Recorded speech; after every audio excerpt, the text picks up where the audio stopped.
Hey, Lightning, have you heard? No! 0, 0, 0! Nope, I haven't. The Truck Show. We're gonna show you what we know.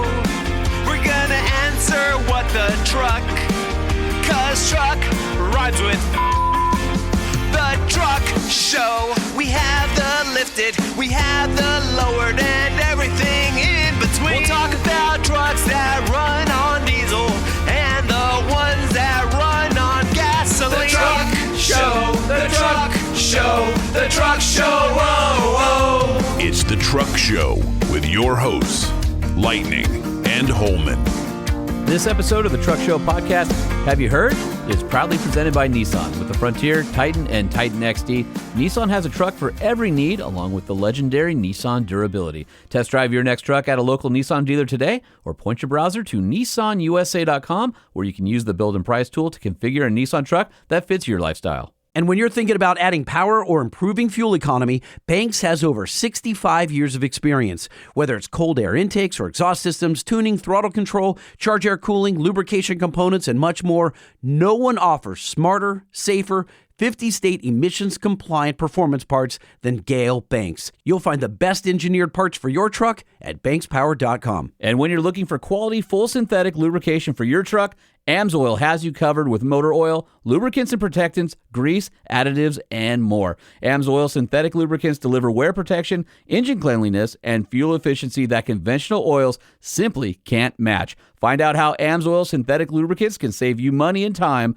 by helping your vehicles run better and last longer than with conventional oils at AMSOIL.com. When it comes to lubrication, AMSOIL is the leader in synthetics. EGR now celebrating their 50th anniversary as a leading manufacturer of truck and SUV accessory products with headquarters right here in the good old US of A. As an Australian-owned, family-run business with humble beginnings, EGR is now a global leader in the automotive accessory industry. If you're looking for window visors, fender flares, tonneau covers, lights, hood guards, and more, you'll find them all at EGRUSA.com. Hey, Lightning, have you heard? Yes, yes, yes, yes. No. Nope. You really like that one. I love that one. Did you see that Ford shoved a 5-liter V8 in a Raptor? No, I missed that. It's the only Raptor with a 5-liter V8. So they have the 5.2 and the R. Yeah. Why the 5? What's the project? I don't get it. So that would be the new Dakar racer. Check that bad boy out. Oh, that's freaking awesome. That's not even real. That's a toy. Nope, that's an RC car, but it's sick. You sure that's not an RC car that they slow down and they do it on the sand dunes to make it, and then they pretend like it's real footage? No, it's got a V8 and 37-inch tires. It's not street legal, and it looks mean as freaking all the words. Yeah. Basically, Ford has, it's a new Raptor, but it's not an F-150. It's not a Bronco. It's not even a Ranger. This is the Raptor T1 Plus, which is a race truck built to conquer Dakar, and it looks freaking incredible. So I guess Ford partnered with the pros at M Sport Limited to develop it. It's got double wishbone suspension front and back with 13 inches of travel. It looks like a truck coupe, rally car and trophy truck all melded into one. Yeah, no, it doesn't look Raptor. When you see it, it looks like a spaceship. Yeah, it's crazy. You took the photo down. Was that Red Bull sponsored? Yeah, it looks like Red Bull, Ford, like I said, BF Goodrich. Yeah, that's a super car for the sand. 3-way adjustable Fox coilovers at each corner, 4 settings for the dampers. It's got 37s on 17s, 14-inch 6-piston brakes. There's a purpose-built space frame chassis out of T45 steel, carbon fiber body. Curb weight, less than 4,500 pounds. And it's got over 16 inches of ground clearance. I wonder why they did the 5-liter, though. It doesn't really explain why they chose that platform. They just say it's a 5-liter Coyote-based engine with a dry sump oil system and a tuned exhaust. Probably because it does everything they need to do. Yeah, maybe because it's tried and true. Yeah, no turbos, no supercharger. It's just work. The approach angle, 70 degrees. Yeah, you know what? Like, it's funny that you like sand cars and the Baja racers. They don't like turbos. They don't like superchargers. They want naturally aspirated, just big power. I guess making extra heat under the. Well, this is probably mid-engine, I think, but Dude, that thing, it just looks awesome. I look at it and I'm like, I mean, it's rad. And it's kind of got like a Raptor-ish grill on it that's got the FORD. But yeah, it looks cool from the front. The back is weird. You're seeing all the suspension bits. If you looked at it, you might think it was like an electric race car, but it's not. Again, if you showed me that, I would say that's an RC car. That's not real. Yeah, it's awesome. It does look real. Speaking of the RC cars, do you ever see those videos on Instagram where they have an RC where car? Everybody thinks it's real? Yeah, where they slow it down Yeah. and it gives it some weight as Yeah. it travels through the air? Yeah. Yeah. That's cool. It's blasting through a big mud puddle right there. That's awesome. cool. Huh. Can't wait to see how it does because that thing is badass. Hey, Lighting, have you heard? No. Negative. So our buddy Caleb Jacobs of The Drive, so if you go to thedrive.com, Tony Angelo, who used to work at Motor Trend, they did like the Hot Rod Garage videos and stuff. Oh, yeah. He's got his own channel now. And the latest thing he did was take a 225 slant 6 Dodge pickup truck, which, so the slant 6 is a straight 6, but it's like cocked over 30 degrees for packaging. He bought a $120 turbo off Amazon. Okay. And he just wanted to see Did what he it would get do. in for Prime Day? Yeah, maybe he did. Right. But it's an 80 Dodge D150. And he basically put this thing together. And in stock form, what do you think the 0 to 60 time was? In stock form, pre-turbo you're talking about? Pre-turbo. Oh, you said 0 to 60? 145 horsepower, 215 pound-feet of torque from the factory. 13, 14 seconds? 18.4. Oh, geez. Okay. And then do we have post-turbo? Well, if you go to, I don't want to take all of the magic out of Tony's channel or Caleb's Did he cut story. it in half? He cut it in half. For $125. Well, there's a little bit more to it because he had to Okay. put it all together. But anyway, anytime somebody's doing something crazy with a truck that's just silly like that, makes you smile, I'm all for it. So. How long do you think that turbo's going to last? Until his next episode where he rebuilds the slant Exactly, 6. yeah. All the turbo guts and the compressor wheel goes through the engine. Mm-hmm. Hey, Lightning, have you heard? No, I haven't. So I was perusing the interwebs today, and somebody sent me this killer Instagram post, and it was from @Vantage Auto Collection. It's a brand new 1990 Chevrolet 454 SS pickup truck. Brand new. 3 miles. Oh. How? Well, it was purchased new and stored. They, I guess, acquired it, still wrapped in factory plastic, window sticker affixed to it. At what point does the plastic permanently adhere to like the Yeah, vinyl seriously. and stuff, right? Time capsule. It's the lowest mileage example known to exist. It's been fully serviced and it runs just like new. So I was thinking, man, Gail's got 2 of these things. And I was thinking, man, what a special frickin' truck. Black with red interior. Mm-hmm. I mean, that's exactly how I'd want a 454 SS. Small, short bed, regular cab pickup with a big block in it. And Gail keeps saying that he wants to like take it out of the mothballs and run it and do something. I don't really like that body style. No, you're wrong. I don't think GMT it's 400. I don't like the dash. I do like the body style. It's just I don't think it's contemporary. I don't think like young people or anyone they're talking about it for that matter. Those things are catching on. Truckshowpodcast@gmail.com. Hey, Lightning listen, hates the GMT Stop 400. for a second. Stop. That's my personal opinion. I don't. Great. But Don't care. if you- What do you think it went for? Or what do you think it's listed for, I should say?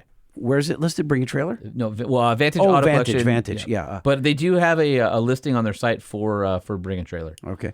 What's it listed for? I mean, you said how many miles again on this thing? 3. 3 miles. It's basically a brand new truck.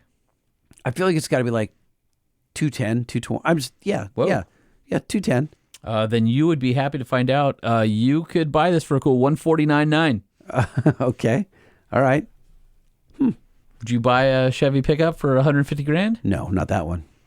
That's the one to have, though. It is. I get it. Like that's probably a decent investment. I mean, that or a Cyclone. What do you think a Cyclone goes for now? I think a Cyclone's probably more special, don't you? I don't know.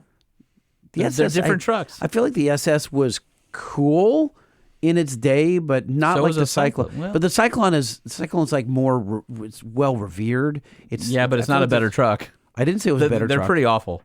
I And didn't. rough and Yeah, well, the Chevy I mean, 454 SS probably is not a whole lot better. I don't know. 454s are pretty good. The engine's probably Listen, stout. you could blow up a Cyclone driving down the road. 454 SS, hundreds of thousands of miles, it wouldn't care. Okay. Do burn out whenever you want. make a good point. Yeah. All right. Anyway, I just thought it was kind of cool. Hey, lighting, have you heard? No. So the numbers are in, and the first half of the 2024 midsize pickups. What do you think? Q1 and Q2 together. Yeah. What do you think is number one? So midsize pickups. What is number one? Oh, okay. I know how this is going to go. Colorado. Nope. Okay. Oh, I'm happy then. Midsize pickups. It's Ranger. No. Oh, then it's a Tacoma. Jeez, took you long enough. Well, I thought you were setting me up for something that wasn't Tacoma. I don't know why you're always thinking I'm setting you up. Sometimes I just want the info. Listen, here's the thing. I wanted to say Tacoma first, but I figured, okay. Tacoma sells 69,437 this year. That's a negative 40% change. Last year, Q1 and Q2, they sold 116,000. Yeah, but weren't they were ramping into it, right? They're ramping into it, and they lost almost half their sales, and they're still number one. It's pretty crazy. Yeah. Now, Chevy Colorado comes in at number 2 with 41,823. That's up 26%. And GM combined, Canyon's toward the bottom of the list. GM combined is 58,658. So that's up 30%. So it looks like they mopped up most of the losses from the Tacoma. People are going over the GM trucks, which makes sense. They're great trucks. Coming in third, Nissan Frontier, up 17%. So they can take the remainder of that, and they sold 39,963 versus 34,000 last year. So go Frontier. Gladiator comes in at 23,478, down 14%. Honda Ridgeline 19,922, down 27.4%. Oh wow! I wonder why. GMC, I don't know. Weren't they were killing it for a while? GMC Canyon 16,835. They're actually up 43%. They sold 11,724 last year. And then the Ford Ranger 15,175. But they're also going through a changeover, and that truck was really hard to get for a while. So just kind of interesting to see. And then for those of you who care, Maverick versus Hyundai Santa Cruz. Maverick up 81% versus last year. They sold 42,499, 77,113 of those things. Oh my God. But go back to the Maverick. They didn't expect it to be that smash success. We've talked about it before. I know. So did they have an issue? It's even crazier because they were able to ramp up so fast. Well, I'm saying, did they have an issue where they just couldn't ramp, and now we're seeing it? I don't know. Hyundai Santa Cruz is only 17,945. So that was minus 10%. Do you like the Santa Cruz? To me, it's too car-like. Yeah, it's a car with a bed. Yeah. So that would be more than a GMC Canyon and a Ford Ranger for the first half of the year. So Hyundai's got to be pretty happy about that. Yeah. So I think that's kind of interesting. Hey, lighting, have you heard? No. Going into full-size trucks, it looks like the sales are in on that. You might be interested to know that GM trucks combined are in number 1 with 421,220 sold. That's a 3.5% positive change. If you break out Chevy and GM the way Ford wants you to, Ford is still in the lead with 352,406. That's minus 8%, but they're also having a changeover right now. Silverado, 272,435. That's a 3.2% change. Ram down almost 20%, 179,526. And why do we think that is? Why is Ram having so many issues? Is it because they're going away from the V8? That's probably part of it. And then also they're going through changeover in Q2 also because the new ones are just hitting the dealers now. Sierra 148,785. That was up 4%. Toyota Tundra, I was surprised to see this 78,454. They're up 31%, even with all the bad press about the engines and stuff. See, I've said this, and I will say it again. I don't really care about the bad press. I think that's an awesome truck. I love that Tundra. Rough around the edges. I don't think so. F-150 Lighting is hitting its stride, 15,645. That's up 78.7%. Cybertruck's at 11,688. Nissan Titan going away this year, so down from 10,500 to 8,200. So that's a 22% loss. And then again, Hummer EV, which is hilarious because they sold 49 in the first part of last year, and 4,500 now, 4,597. 49 units, up 9,281%. And the Silverado EVs sold 3,257 so far. So anyway, just kind of interesting to see who is outselling who these days. Mm-hmm. Hey, lighting, have you heard? No! No. The 2025 GMC Sierra EV Rumor is that in addition to the massive, giant 204 kilowatt hour battery pack from the Hummer, that it may offer a smaller 170 kilowatt hour battery pack. That is almost 3 times the battery that's in my Aria. That's their small pack. Dude, that's a lot. That's a lot of juice. Yeah. So Tesla Powerwall, the thing that powers your house, 13.5 kilowatt hours. It's nothing. It's so feeble in comparison. I mean, that is crazy. Like, I hate to be like, do electric cars? I mean, we talked about it in the last couple episodes. We talked about it with Johnny. It still blows my mind. I'm still like, it like takes seriously? So much power to move that weight and overcome the force of air. That's literally what it is. God, it sounds like our podcast. I know, yeah. Yes, touche. The Truck Show Podcast is a production of Truck Famous LLC. This podcast was created by Sean Holman and Jay Tillis with production elements by DJ Omar Khan. If you like what you've heard, please open your Apple Podcast or Spotify app and give us a 5-star rating. And if you're a fan, there's no better way to show your support than by patronizing our sponsors. Some vehicles may have been harmed during the making of this podcast.